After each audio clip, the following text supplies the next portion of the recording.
함께 나눌 하나님 말씀은 역대하 13장 4절과 5절 말씀입니다. 아비야가 에브라임 산중 스마라임 산 위에 서서 이르되 여로보암과 이스라엘 무리들아 다 들으라. 이스라엘 하나님 여호와께서 소금 언약으로 이스라엘 나라를 영원히 다윗과 그의 자손에게 주신 것을 너희가 알 것 아니냐. 아멘. 사랑하는 성도 여러분, 한 주간 평안하셨습니까? 우리 하나님의 은혜가 우리 모든 성도들과 날마다 함께 하시기를 주님의 이름으로 축복합니다.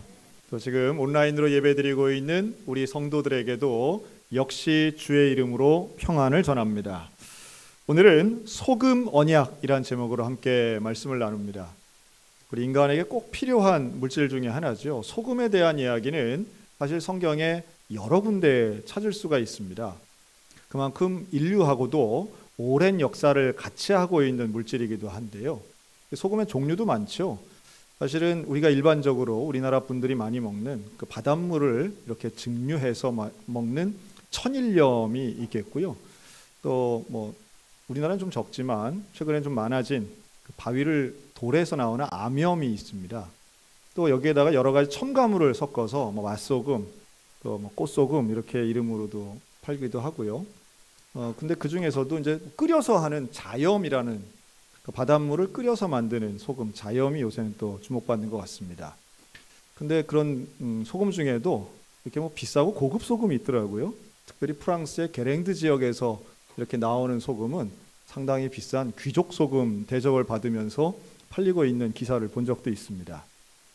근데 소금은 사실 그 나트륨이죠. 우리가 눈이 오면 뿌리는 염화 칼슘, 이건 이제 공업용 소금에 해당이 되겠고요. 우리가 먹는 식용은 염화 나트륨에 해당이 되는데 우리 인체는 사실 소금을, 나트륨을 되게 필요로 합니다. 우리 혈액에는 약 1% 가까운 이 염분이 꼭 있어야만 건강하고 온전한 삶을 하기 때문에 성인 기준 하루에 한 12g 정도는 소금을 먹어줘야 된다고 알려져 있습니다. 이게 부족하면 당연히 건강에 이제 해로운 일인데요. 근데 역설적이게도 지금 현대인들에게 있어서는 염분이 부족해서 일어나는 문제보다는 염분이 너무 많아서 일어나는 문제가 더 심각하죠. 그래서 동맥경화라든가 아니면 고혈압에 좋지 않다 이제 이렇게 알려져서 가능하면 좀 싱겁게 먹어라. 왜냐하면 그냥 일반적으로 먹는 모든 음식에 소금이 다 들어가 있기 때문에 소금을 굳이 넣지 말아라. 이제 이게 요즘에 건강 상식처럼 되어 있습니다. 그럼 뭐지 해도 소금은 결국 그 짠맛, 인류의 보편적인 조미료로서의 역할이 사실은 인류 역사에서 큰 역할들을 하는데요. 그러다 보니까 소금은 누구에게나 필요한 것이었고 어디서나 있는 것이었습니다. 그래서 이것은 뭐 민족이나 국가나 지역에 상관없이 통용되는 물질이었기 때문에 소금은 화폐 대용으로도 쓰였다 그러죠. 그래서 그 로마의 기록에 보면 병사들에게 월급 대신 소금을 준 적도 있습니다. 그래서 우리가 월급을 이 셀러리라는 단어를 쓰는데요. 이게 라틴어 살라리움에서 왔다고 하더라고요. 그 말은 소금으로 받은 것, 소금이 화폐를 대신하던 그 고대의 언어가 이 솔트에서부터 온 같은 어원을 가지고 있다. 그만큼 인류의 역사하고 소금하고는 밀접하다는 얘기예요. 뿐만 아니라 그렇게 필요하고 중요한 성격 중에 하나가 이게 썩지 않게 만드는 것, 이게 상당히 신비로운 겁니다. 맛만 짠 게 아니라 실제 실생활에서 부패를 막는 용도로 소금이 쓰인 것은 이 고대인들에게는 이게 얼마나 신비로웠겠는가 하는 생각을 합니다. 쉽게 썩는데, 그래서 부패돼서 음식을 버리기도 하고 오랫동안 유지 관리가 어려웠던 시절에 소금에 절이는 것은 사람들에게 너무도 신비로운 경험이었을 겁니다. 그러다 보니 이 소금을 이용해서 종교성을 가지고 사용하기도 했습니다. 그래서 이집트의 그 미라를 만들 때 시체 부패를 막기 위해서 이 소금을 쓴 것도 유명하고요. 또 종교적인 제의에서도 이러한 소금이 아주 보편화돼서 사용되기도 합니다. 그럼 우리나라에서도요, 이게 이제 민간 신앙적으로 아마 다들 경험하셨을 텐데, 이 옛날엔 가게에서 장사가 잘 안 되거나 혹은 나쁜 손님이 오면 재수가 없다 이러면서 길에다가 뭘 뿌렸어요? 소금을 뿌리기도 했습니다. 그것은 그러한 소금이 부패를 막고 정결하게 만든다라고 하는 생각이 종교성과 연결되어서 귀신과 부정한 걸 막는다는 그런 민간 종교에서 온 행위였던 거죠. 그리고 하나 더 나가면 지금은 그런 게 없는데요. 70년대, 80년대만 해도 이 밤에 야뇨증 현상으로 오줌을 싼 어린이들에게 오줌 싸면 부모들이 머리에는 지금은 이제 그런 것도 없는 키를 이렇게 쓰게 하고 옆집에 가서 뭘 얻어오라고 그래요? 소금 얻어오라고 하던 시절이 있었습니다. 지금의 관점으로 보면 명백한 아동 학대에 해당이 되는데 그런데 아주 보편성 있는 일이었어요. 그 왜 소금을 가져오라고 했을까? 여기에 대해서는 사실 정확한 해석은 없지만 하여튼 제가 어릴 때도 그런 아이들 많았던 것 같습니다. 그러면 가면은 소금을 쉽게 주지 않죠. 가면은 당연히 분위기를 다 알아서 그 이웃에 계신 분들이 아이고 다 큰 놈이 아직도 이러면 되나 하고서는 창피를 주고 때로는 좀 과격한 분들은 빗자루를 이렇게 한 대씩 때리기도 하고 그랬던 기억이 납니다. 그래서 이거는 어린이들의 어떤 습성을 고치기 위해서 공동체성을 가지고 좋게 보면 마을 분들이 하나가 되어서 아이를 키웠다라고도 보고요. 어떤 해학적인 그런 해석에 보니까 그 소금은 우리 발음 속이다, 속음과 비슷해서 전체 어른들이 애 하나 속였다 뭐 이렇게 해석하는 분들도 있더라고요. 그럼 분명한 건 그렇게 소금이 짠 거 많이 먹으면 물 많이 마시고 그런 거보다 소금을 멀리하고 아이들이 저녁에 물 좀 덜 마시게 하려고 하는 의도를 가진 전체적인 분위기였다. 그리고 소금이 갖고 있는 그러한 어떤 정제되고 깨끗하고 부패하지 않는 이런 민간 신앙이 결부가 돼서 일어난 현상이다. 되게 이렇게도 보는 것 같더라고요. 그럼 어쨌든 성경을 통해서 본다면 성경은 소금을 여러 가지 측면에서 말씀하고 있습니다. 특별히 오늘 읽은 이 본문에 나오는 이 소금 언약이라고 하는 말은요, 성경에 딱 2번 나오는데 상당히 특별하죠. 언약을 소금과 결부시킵니다. 이 두 단어가 합해진 거예요. 그런데 이 두 단어를 합했을 때의 소금은 과연 어떤 의미를 가지고 썼을까라고 하면 레위기에 보면 모든 제물에는 소금을 치라고 말합니다. 이것은 결국 부패하지 않고 정결한 의미가 있는 반면에 오늘 본문에 나오는 소금 언약이라고 할 때는 바로 이것이 소금은 변하지 않는 습성을 가지고 언약에다가 그 성격을 붙인 겁니다. 다시 말해 변함없는 언약, 하나님의 약속은 변하지 않는다, 이런 의미로 소금 언약이라는 단어가 나오는 거예요. 자, 그러면 당연히 언약도 봐야 되겠죠. 소금의 성격이 있다면 언약에 대해서도 알아야 되는데, 물론 언약은 히브리어로는 베리트라는 단어를 쓰긴 하지만 조금 의미가 달라요. 하지만 우리나라 말 그대로 본다면 언약은 말로 하는 약속입니다. 말로 하는 약속. 우리가 약속을 잘 지키는 사람을 뭐라고 하느냐 하면 믿을 수 있는 사람, 신뢰가 가는 사람, 이런 표현을 해요. 그렇죠? 근데 약속을 지킨다는 건 2가지 조건이 있어야만 약속이 지켜집니다. 첫째는 약속을 지키려고 하는 의지가 있어야 됩니다. 그러니까 진정성이죠. 그 약속을 진심을 가지고 해야 되는 거예요. 그런데 더 중요한 것은 그 진심만큼 중요한 건 그 약속을 실행할 수 있는 능력도 있어야 됩니다. 그렇지 않으면 아무리 진심만 있어도 능력이 없으면 그것은 이룰 수 없는 약속이 됩니다.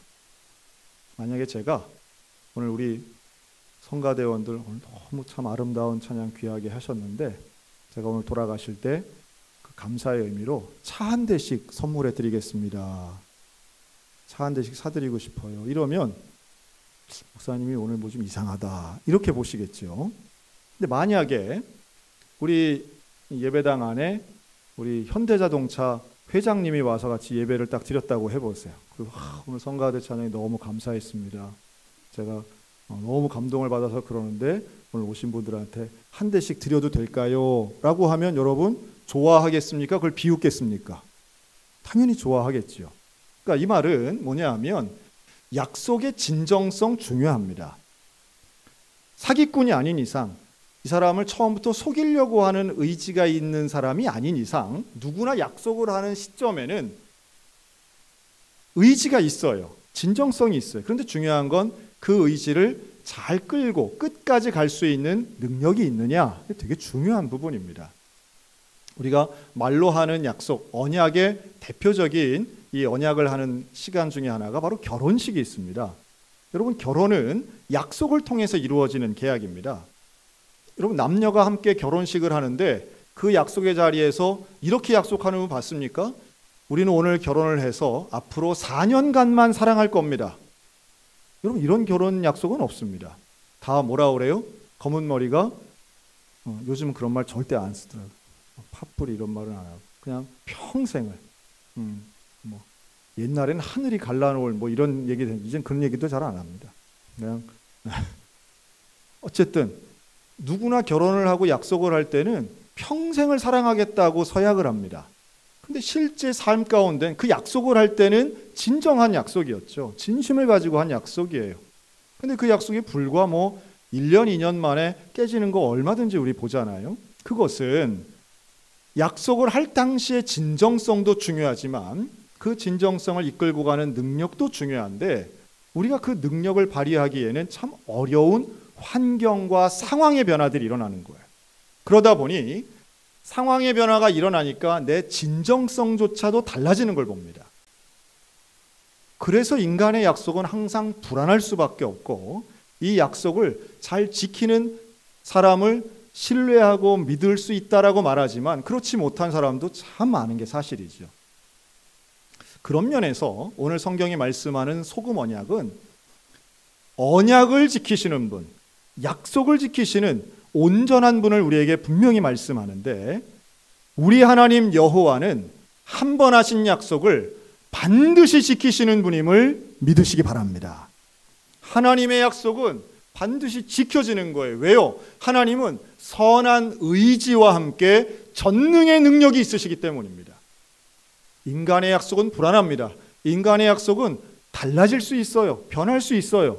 인간의 마음도 달라지고 능력도 달라집니다. 하지만 하나님의 마음은, 하나님의 능력은 변고함이 없으십니다. 여러분, 이 놀라운 하나님의 약속을 믿는 믿음으로 주님을 붙잡는 이 소금 언약의 놀라운 고백이 오늘 우리 모두에게 있으시기를 주님의 이름으로 축원합니다. 근데 이 소금 언약이란 말을 지금 누가 하고 있느냐 하면 우리가 조금 듣기에 낯선 사람 이름이에요. 아비야라고 하는 사람이 이 말을 합니다. 근데 이 아비야는 유다의 왕이었어요. 다윗 왕 아들은 솔로몬이죠. 솔로몬의 아들이 르호보암이란 왕인데 이 르호보암 때 이스라엘이 둘로 나뉘어집니다. 남과 북으로 나라가 두 개가 돼요.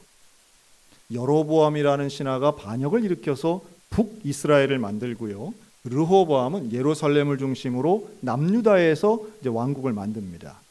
근데 이 르호보암이 죽고 그 다음 왕이 된 게 르호보암의 아들 이 아비야입니다. 그래서 북이스라엘과 남유다가 갈등 관계에 있었던 거예요. 근데 전쟁을 하게 되는 아주 큰 위기가 왔습니다. 근데 북이스라엘은 군사가 얼마였느냐 하면 80만 명 대군을 끌고 온 거예요. 근데 아비야의 군대는 몇 명이었느냐? 40만 명이었어요. 여러분, 고대 전투는 숫자로 그냥 끝나버리는 거예요. 현대 전투는 무슨 무기의 개량화라든가 현대화라든가 혹은 정보전이라든가 이런 게 중요하지만 고대 전투는 군사의 수가 승패를 좌우하는 겁니다. 즉 80만 대 40만, 40만 물론 많은 숫자지만 상대방은 배나 많은 거예요. 아비야는 절대적 불리한 상황에서 백성들 앞에서 이렇게 얘기합니다. 여러분들도 잘 아시는 것처럼 하나님은 우리에게 소금 언약을 주셨습니다. 이렇게 말해요. 하나님 우리에게 소금 언약 주셨다.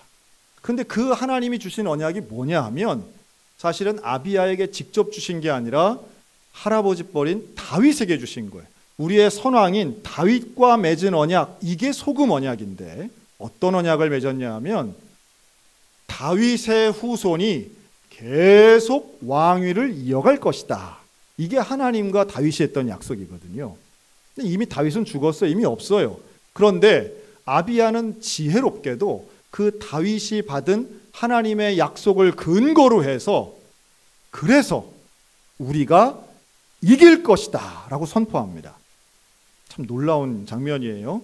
하나님의 약속은 변치 않으시니까 그 소금 언약을 믿고 그것을 근거로 하나님이 우리를 인도하실 것이기 때문에 우리는 불리한 전쟁 속에서도 승리할 겁니다. 그리고 그 말대로 하나님이 도우셔서 정말로 그 전쟁을 아비야가 승리한 줄로 믿습니다. 아비야가 이겼어요. 남유다가 40만 군대로 80만의 북이스라엘을 이겨버립니다. 여러분, 전쟁은 인간의 능력에 달려있는 것이 아니라 하나님의 손에 달려있음을 믿습니다. 우리 인생이 다양한 상황들이 있습니다. 살다 보면 여러 가지 고난과 풀기 어려운 문제들이 분명히 있어요. 여러분, 그때에 우리가 그 문제를 해결하기 위해 하나님께 기도할 때 그 기도의 근거로 삼아야 할 것은 하나님의 약속인 것입니다. 내가 너와 함께 하겠다. 내가 너를 고쳐주겠다. 내가 너에게 응답하겠다. 여러분, 이 말씀을 소금 언약으로 붙잡는 믿음의 성도들 되시기를 축원합니다. 나에게 직접 주신 건 아니에요. 하지만 성경에 쓰여 있으면 아비야의 지혜는 바로 다윗에게 주셨던 약속을 그 말씀을 믿고, 왜냐하면 하나님의 약속은 변함이 없으니까, 여전히 그 약속은 유효하니까 중요한 건 그 약속을 내가 믿느냐라고 하는 거예요. 하나님은 변치 않으시지만 인간이 변합니다. 그런데 인간이 변치 않기만 하면 하나님의 유효한 약속은 지금도 이루어지게 될 줄로 믿습니다. 여러분, 신약에 보면 예수님이 2번 말씀을 하시는데요. 소금에 대해서 아주 흥미로운 표현 하나 하십니다. 즉, 소금이 만일 맛을 잃어버리면, 소금이 짠데 짠맛을 잃어버리면 무엇으로 짜게 하리요? 결국엔 밖에 버려져서 사람들에게 밟힐 뿐이다. 이런 말씀을 하시거든요. 자, 제가 질문을 하나 드립니다. 소금은 가만히 두면 짠맛이 날아가는 소금이 있을까요? 제가 한 20년 전에 저희 아이들이 어릴 때예요. 우리 그 전라남도에 가면 증도란 섬이 있습니다. 우리 교단은 이제 문준경 전도사님으로 유명한 섬인데요. 그 섬에는 가면 소금 박물관이 있어요. 왜 그게 있냐 하면 섬 전체에 염전이 있기 때문입니다. 거기가 우리나라에서 태안 이쪽을 다 포함해서 가장 질 좋은 천일염이 나오는 곳으로 유명한 곳이에요. 그 염전은 어떻게 합니까? 염전은 말 그대로 소금 밭이란 뜻이잖아요. 그래서 평평한 곳에 바닷물을 받아서 그걸 증발하면 물기는 날아가고 나머지를 이렇게 모아서 소금을 만들어요. 제가 그때 아이들하고 같이 가서 그걸 직접 체험을 했습니다. 땡볕에서 그걸 막 이제 해가지고 막 싹싹 밀고 이러면 이제 물 일로 보내고 밀다 보니까 정말 거기 소금기가 이렇게 하여튼 한두 시간 만에 보이더라고요. 신기하기도 했는데 너무 힘들었습니다. 이래서 염전일이 힘들구나 조금만 맛봤는데, 그래서 그때 막 전남 방송에서 와가지고 하여튼 우연히 그랬어요. 방송이랑 맞아가지고 그 지역 뉴스에도 한번 나왔습니다. 제가 방송 못 봤는데. 그런데 그걸 한 다음에 그 체험을 한 후에 거기서 이제 그 소금을 이렇게 직접 주세요. 그 처음으로 채취한 소금은요, 물이 뚝뚝 떨어집니다. 한 10kg짜리 한 자루를 이렇게 주셨는데 삽으로 떠가지고 물이 뚝뚝 떨어져요. 그런데 그때 거기서 계시는 분이 그런 얘기 하시는 거예요. 이거 가져가셔가지고 뭘 빼야 돼요? 간수를 빼야 된다. 이런 말을 해요. 이제 간이 배어있는 물이다 이런 뜻이겠죠. 그래서 이 간수를 빼는데 얼마를 빼야 됩니까? 그랬더니 한 3년 빼세요 이러더라고요. 아마 그 말씀 많이 들어보셨을 거예요. 그러니까 물을 빼는 거죠. 그런데 이게 어떤 의미가 있냐 하면 처음에 염전에서 처음 만들어진 소금은 쓴맛이 나요. 좀 씁쓸한 맛이 납니다. 이게 왜냐하면 그 안에 마그네슘이 있기 때문에 그렇다고 하더라고요. 이 마그네슘 성분이 이제 물이 아니라 그 성분이 빠져나가면 훨씬 더 맛있는 소금이 되는데, 여기서 마그네슘을 빼는 방법은 다른 게 아니라 공기 중에 그냥 두면 된다는 거예요. 그러면 공기 중에서 그 마그네슘이 사라지는 건데, 그러려면 긴 시간이 걸리는 거죠. 갖다 놓고, 저희 부부가 그냥 그걸 갖다 놓고 시간이 그냥 막 지났어요. 5년 지나고 10년 지나고 시간이 막 지나서 그게 정말 좋은 소금이 돼버렸습니다. 아무 노력도 안 했는데. 자, 제가 지금 말씀드리고 싶은 것은, 소금은 오래 둘수록 짠맛이 사라진다가 아니라 좋아지는 겁니다. 그런데 왜 예수님은 맛을 잃은 소금에 대해서 말씀하셨을까요? 비과학적인 이야기를 통해서 어떤 교훈만 주려고 실제 하지 않는 것을 말씀하셨을까?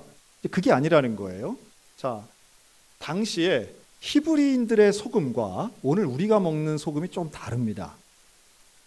당시의 히브리인들은 바다에서 채취한 소금이 아니라 암염이라고 해서 돌에서 채취한 소금을 먹었습니다. 이 돌에서 어떻게 채취하냐? 정확하게 얘기하면 돌에, 흙에 이렇게 나트륨 성분이 붙어 있는 겁니다. 지금은 이걸 정제해서 잘 기술적으로 한다고 하는데요. 당시 예수님 때는 이거를 채취하려면 물에 넣고 끓이든지 돌조각을, 아니면 물에다 그냥 놓는 거예요. 그러면 그 돌에서 나트륨 성분이 빠져나오면서 물이 짭짤한 물이 된다고 합니다. 그걸 가지고 반죽을 하고 요리를 하는 거예요. 정확하게는 소금이 짠맛을 잃는 게 아니라 암염에서 소금이 제거되면 그럼 나머지 그 돌은 어떻게 될까요? 그냥 돌멩이일 뿐이에요. 그래서 그게 버려지는 거예요. 원래 갖고 있던 성분에서 달라지는 거죠. 당시의 사람들은 이게 무슨 얘기인지 너무 잘 알고 있는 거예요. 조리를 할 때마다 이것을 실제 생활에서 썼기 때문에 잘 알고 있었던 거예요. 예수님의 교훈은 너무도 명확합니다. 우리가 가지고 있는 그 암염이 소금기를 없애 원래의 모습에서 달라지면 버림을 받는 것처럼, 오늘 하나님을 믿고 예수의 복음을 따르는 사람들이라면 끝까지 변함없이 이 소금 언약처럼 하나님을 믿는 믿음 가지고 살아야 된다라고 하는 교훈을 우리에게 주신 것이지요. 우리가 신앙을 지키고 하나님을 향한 믿음을 믿음 따라 살기 쉬운 세상이 아닙니다. 세상은 우리를 유혹하기도 하고, 당시의 초대교인이 박해를 받았다면 지금의 우리들은 시험을 당합니다. 시험과 미혹을 당할 때에 거기에 쓸리지 않고 변함없는 믿음 가지고 하나님 편에 설 수 있으려면 소금 언약에 대한 깨달음이 있었던 아비야처럼 어려움의 순간, 불리한 순간, 전쟁은 사람의 숫자에 있는 게 아니라 하나님께 달려있지라고 하는 믿음 가지고 하나님의 말씀을 붙잡는 이 시대의 믿음의 성도들이 되어야 될 줄로 믿습니다. 우리의 믿음이 시험에 들 만한 사건들은 수시로 일어납니다. 때로는 감정을 건드려 섭섭하게 만들기도 하고요. 때로는 돈이나 경제적인 문제 때문에 우리를 여유가 없이 상당히 긴장하게 만들기도 합니다. 때로는 관계를 어그러뜨리거나, 때로는 교회나 아니면 복음이나 믿는 자나 교회 공동체에 대한 불신을 갖게 하기도 합니다. 하지만 어떤 상황의 변화가 일어난다 할지라도 소금 언약의 하나님이 불변하신 것처럼 우리가 하나님을 믿는 믿음으로 온전히 서기만 한다면 이 땅에서 이루어지고 있는 다양한 형태의 시험과 전쟁에서 분명히 승리하게 될 줄로 믿습니다. 우리 인생의 전쟁도 마찬가지예요. 우리 인생의 다양한 형태의 모습의 갈등 속에서도 하나님이 우리에게 요구하시는 것은 변함없는 믿음입니다. 오직 주님만을 의지하시기 바랍니다. 우리에게 주시는 말씀을 소금 언약처럼 붙잡으시기 바랍니다. 내가 너와 함께 하겠다. 내가 너를 인도하겠다. 내가 너를 고쳐주겠다. 오늘도 우리에게 말씀하시는 그 주님의 말씀을, 그 언약을 소금 언약이라 인정하며 변함없는 주님과 동행하여 일생을 거룩하고 흔들림 없는 믿음 가운데 살아가서 승리하며 주님과 동행하는 온전한 믿음의 성도들 다 되시기를 주님의 이름으로 축원합니다. 아멘. 기도하겠습니다.